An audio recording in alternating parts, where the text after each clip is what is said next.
Assalamualaikum warahmatullahi wabarakatuh. Ketemu lagi dengan Ibu Nima Azima Suja pada materi makanan dan minuman yang haram. Kompetensi dasar yaitu memahami ketentuan makanan dan minuman yang haram berdasarkan Al-Quran dan hadis. Kemudian menyajikan akibat mengkonsumsi makanan yang haram sesuai dengan ketentuan Al-Quran dan hadis. Haram artinya dilarang. Jadi, makanan yang haram adalah makanan yang dilarang oleh syara untuk dimakan. Setiap makanan yang dilarang oleh syariat Islam ada bahayanya dan meninggalkan yang dilarang tentunya ada faedahnya dan mendapatkan pahala. Ada berbagai jenis makanan yang diharamkan oleh Allah Subhanahu wa taala. Ada yang termaktub dalam Quran Surah Al-Maidah ayat 3 yang berbunyi, حرمت عليكم الميتة والدم ولحم الخنزير وما أهل لغير الله به والمنخنقة والموقوذة والمتردية والنطيحة وما أكل السبع إلا ما ذكيتم وما ذبح على النصب وأن تستقسموا بالأزلام ذلكم فسق اليوم يئس الذين كفروا من دينكم فلا تخشوهم واخشون اليوم أكملت لكم دينكم وأتممت عليكم نعمتي ورضيت لكم الإسلام دينا فمن اضطر في مخمصة غير متجانف لإثم فإن الله غفور رحيم. berdasarkan ayat tersebut, jadi ada 5 kriteria makanan yang haram, yaitu yang pertama adalah bangkai, darah, kemudian daging babi, daging hewan yang disembelih tanpa menyebut nama Allah, kemudian hewan yang mati tercekik, dipukul, jatuh, ditanduk, ataupun diterkam binatang buas. Semua bangkai haram hukumnya kecuali bangkai ikan dan belalang. Darah juga haram hukumnya kecuali hati dan limpa hewan.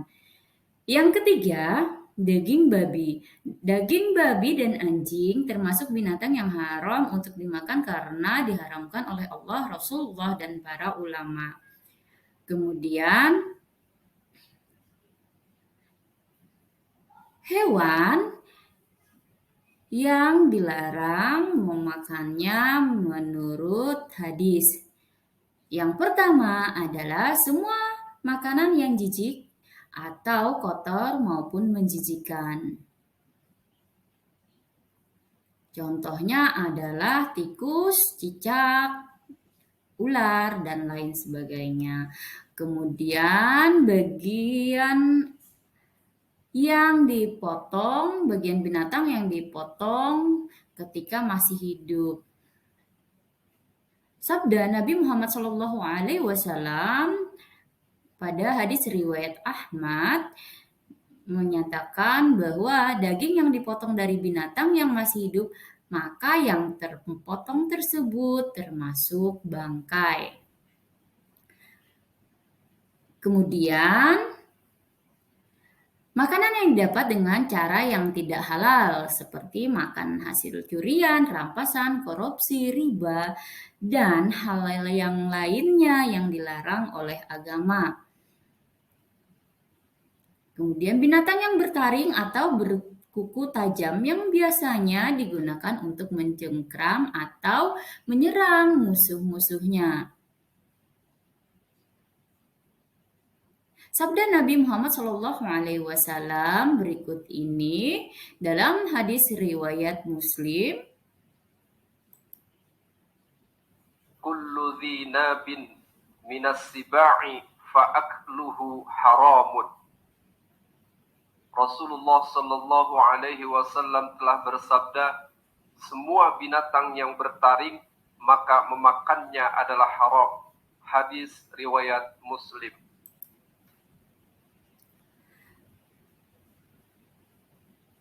Binatang yang haram lainnya adalah binatang yang hidup di dua alam. Di antara ulama mengharamkan adalah ulama Syafi'iyah dan Hanafiyah. Contohnya yaitu katak, buaya, dan kura-kura. Jenis-jenis minuman yang haram. Semua minuman yang memabukkan atau apabila diminum menimbulkan mudarat dan merusak badan, akal, jiwa, moral, dan akidah seperti arak, khamar, dan narkotika hukumnya adalah haram. Kemudian minuman yang berikutnya adalah minuman yang mengandung najis atau benda yang terkena najis, misalnya air bekas diminum anjing maupun air yang terkena kotoran cicak. Yang terakhir, minuman yang didapat dengan cara yang tidak halal atau bertentangan dengan ajaran agama Islam, salah satunya adalah minuman yang diperoleh dengan cara mencuri. Umat Islam sangat dianjurkan sekali untuk mengkonsumsi makanan yang halal.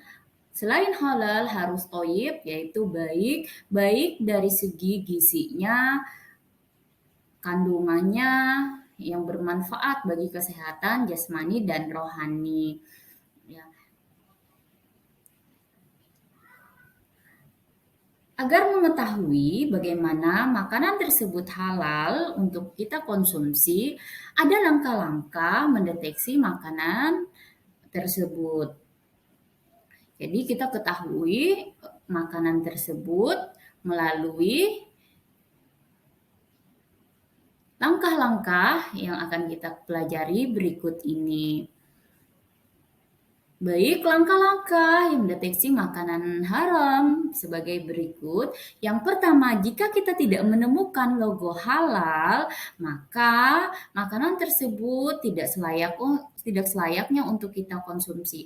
Yang kedua, ada gambar salah satu binatang yang diharamkan, misalnya babi. Ya, ada tulisan mengandung babi, maka makanan tersebut tentunya haram. Yang ketiga, silakan dicek daftar komposisi kemasan tersebut. Jika ada gelatin babi di dalam komposisi itu bertuliskan gelatin babi, maka hukum makanan tersebut adalah haram.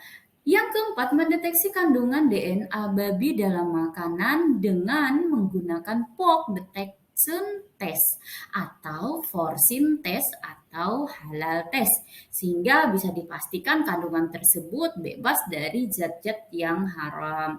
Yang terakhir adalah mendeteksi makanan dan minuman melalui website tentang produk, nama produk, dan izin beredarnya.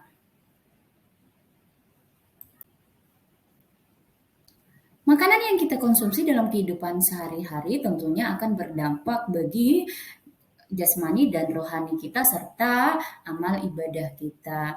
Jika makanan tersebut halal, maka makanan tersebut akan bermanfaat bagi kehidupan kita. Namun jika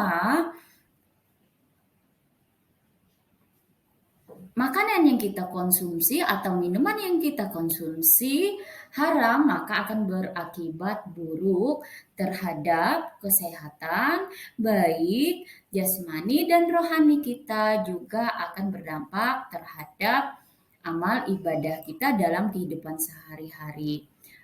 Baik, adapun akibat buruk dari makanan dan minuman yang haram, yang pertama yaitu tidak diterimanya amal ibadah dan doa yang kita panjatkan tidak akan dikabulkan oleh Allah Subhanahu wa Ta'ala.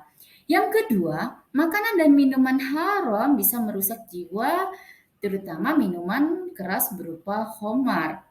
Di antaranya akibat buruk tersebut yaitu adanya penyakit psikologis atau gangguan jiwa seperti daya ingat, gangguan mental, kegagalan, dan daya pikir. Dampak yang lainnya adalah menimbulkan beban mental, emosional, dan sosial yang sangat berat. Kemudian menimbulkan beban penderitaan berkepanjangan dan hancurnya masa depan seseorang. Makanan dan minuman yang haram juga dapat mengganggu kesehatan tubuh kita dengan datangnya berbagai penyakit.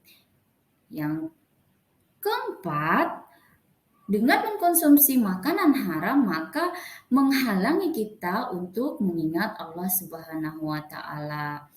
Yang kelima, makanan haram maupun minuman haram tentu saja berdampak pada rusaknya akhlak maupun perilaku kita dalam kehidupan sehari-hari. Nah, kita ketahui bersama akhir-akhir ini banyak para remaja atau anak-anak yang berperilaku nakal. Kenapa anak-anak tersebut berperilaku nakal? Mungkin salah satu penyebabnya adalah makanan yang kita konsumsi itu haram.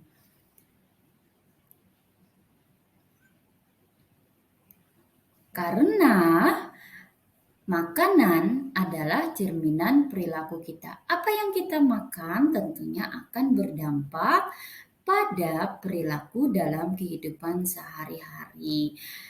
Anak-anak ibu yang soleh dan solehah, pada materi ini jauhilah makanan yang haram, kemudian konsumsilah makanan yang halal agar kita memiliki perilaku yang berakhlak mulia,